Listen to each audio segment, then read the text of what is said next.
Hello everyone, आपके UPSC set के exam में यह क्वेश्चन रीजनिंग से आया था। टॉपिक था ब्लड रिलेशन का, जहां से यह प्रश्न पूछा गया था। और ऐसे प्रश्न को आप बहुत कम समय में बना सकते हैं। बस आपके पास आइडिया होना चाहिए कि क्वेश्चन को सॉल्व कैसे करना है।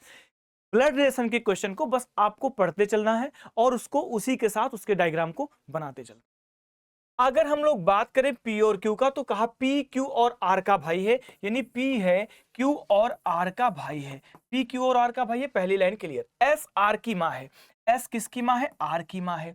इसके बाद कहा कि टी पी का पिता है। टी जो है वह पी का पिता है। अगर टी पी का पिता है, इसका मतलब है कि ये दोनों आपस में हस्बैंड और वाइफ। क्लियर।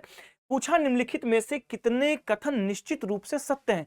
पहला कथन है कि एस और टी दंपति हैं, बिल्कुल सही, अभी अभी मैंने बताया, नहीं पहला सही है। कहा क्यूटी का पुत्र है। क्यूटी का पुत्र है कि पुत्री, क्लियर नहीं है, गलत हो गया।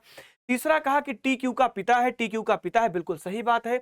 चौथा कहा कि एसपी की माता है, बिल्कुल सही है कि एसपी की माता है। कहा पांचवा कहा कि आर टी की पुत्री है, क्लियर नहीं है जेंडर।